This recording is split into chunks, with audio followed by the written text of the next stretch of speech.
आज हामी तपाईहरुलाई बनेपाबाट करिब 8 किलोमिटर उत्तर पूर्वमा अवस्थित छाँगे झरनामा लिएर जाँदै छौं। यो झरना पुग्न पहिला रबी गाउँ डुडामुख पुग्नु पर्छ, जसमा चम्लेटी भनिने सुन्दर डाँडासम्म कालो पत्रे बाटो छ भने रबी गाउँको तल्लो भेगसम्मै ग्राभेल गरिएको छ र यो बाटो पाँचखालसम्म छिट्टै नै पिच हुने पर्खाइमा रहेको छ।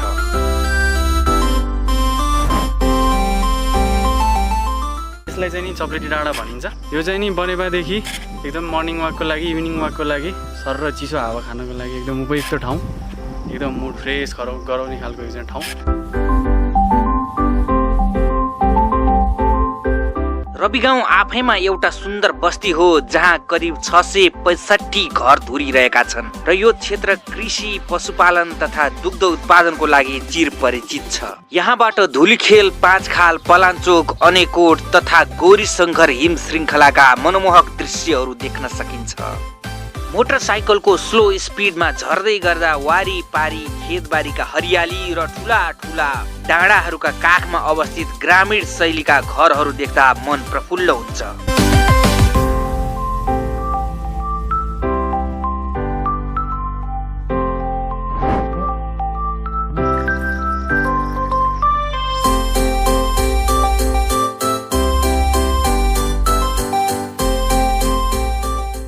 रबी गाउँ अहिले धुलिखेल नगरपालिका वडा नम्बर 2 मा रहे तापनि पहिला रबी-ओपी गाविसमा पर्थ्यो।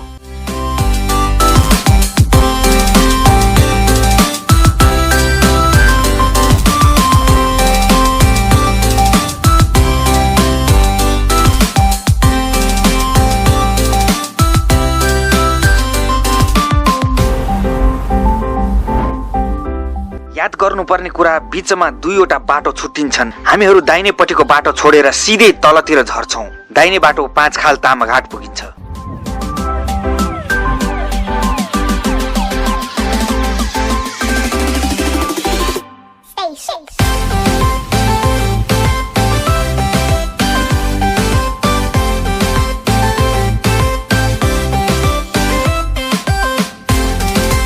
रबी गाउँबाट करिब 3 किलोमिटर कच्ची बाटो तल झरेपछि बाइक पार्किङ गर्ने ठाउँ आउँछ। त्यहाँबाट पुनः 15 मिनेट जति हिँड्नु पर्छ।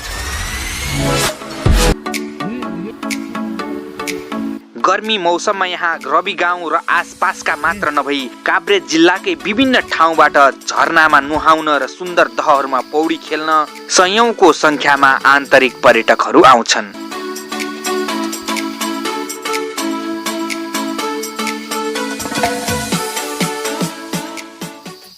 देबिटार र रबी गाउँ बीचको खोजबाट बग्ने छहरे खोला तल गएर अनेक कुण्ड र ढुङ्गाका ककराबाट झरना बनाई बग्दछ। यो खोल्छामा असंख्य भीमकाय चट्टानहरू बर्खे भेलले घोटिएर अनेक बनावटमा रहेका छन्।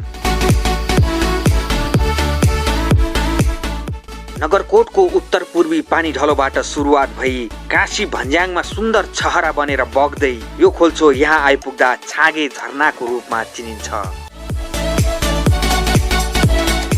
यहाँको मुख्य झरना करिब 12 मिटर अग्लो छ भने मुख्य तलाउ 10 मिटरसम्म गहिरो छ। बलौटे माटो मिसिएकोले पानी धमिलो देखिए तापनि नुहाउनको लागि मज्जासँग मिल्छ। यो रबी-ओपीको यो छाँगे झरना चाहिँ धुलिखेल नगरपालिका वार्ड नम्बर 2 मा पर्दछ। यो पछिल्लो समय जनप्रतिनिधिहरूले चाहिँ भ्रमण गरिसकेपछि यो भर्खरै प्रचारमा आएको छ। अहिले चाहिँ यहाँ बनेपा, धुलिखेल, पनौती र काभ्रे जिल्लाका आसपासका मान्छेहरू चाहिँ ठुलो समूहमा यो झरनाको मजा लिन आइरहेका छन्।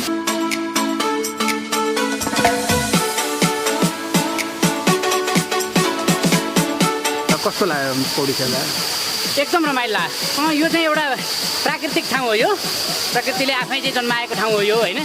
यो चाहिँ अब यो सदियौँदेखि रहिरहेको झरना। हामी त सानैदेखि यहाँ चाहिँ आउने, खेल्ने, मनोरञ्जन गर्ने गर्थ्यौँ है। अहिले चाहिँ अहिले आएर यो ठाउँको एकदम प्रवर्धन भएको छ। यहाँको चाहिँ यस्तो झरना छ भन्ने कुरा बाहिरसम्म, टाढा टाढासम्म पुगेर छ। त्यो कारणले बाहिरदेखि चाहिँ मान्छेहरू आइदिनु भएको छ। यहाँ प्रकृतिसँग खेल्नु भएको छ, रमाउनु भएको छ। खुसी लाग्छ हामीलाई पनि, रमाइलो छ यो ठाउँ।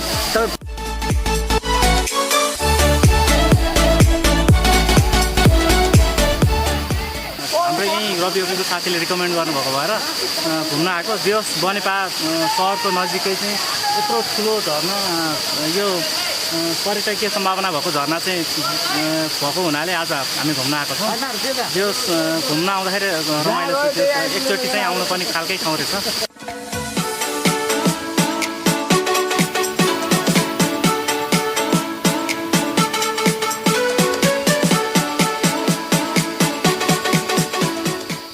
हाल अहिले लकडाउनमा चाहिँ दिनमा चाहिँ घरमा समय बिताउन नसकिने बेलामा यहाँका साथीहरूले चाहिँ रबी-ओपी भन्नाले चाहिँ धुलिखेल वडा नम्बर 2 मा चाहिँ रहेको यो छाँगे झरना तपाईँहरूले देख्न सक्नुहुन्छ।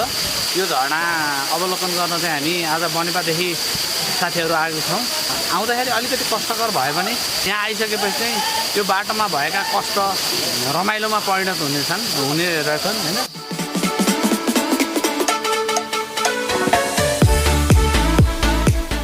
भर्खरै अब यसमा चाहिँ यो रोड बनाउनको लागि र यो झरनाको विकास गर्नको लागि चाहिँ धुलिखेल नगरपालिकाबाट संरक्षण समिति गठन गरेर चाहिँ यस सडक खन्ने र सिँढी बनाउने र यो झरनाको चाहिँ विकास गर्ने लक्ष्य राखिएको छ।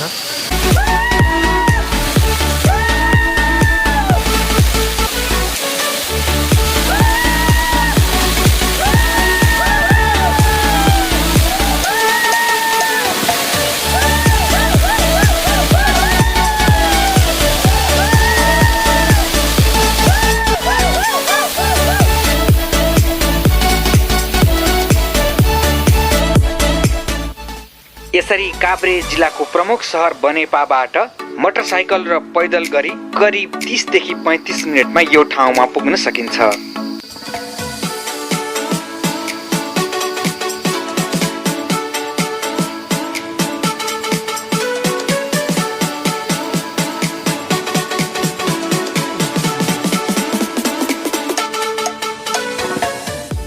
यो है जलुकोको यस्तो भेटा भएको हुन्छ ल। के हो दाइ त्यो?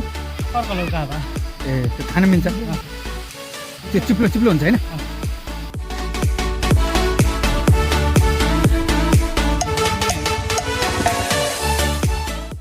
तपाईलाई यो ठाउँ कस्तो लाग्यो कृपया कमेन्ट गर्न नबिर्सिनुहोला।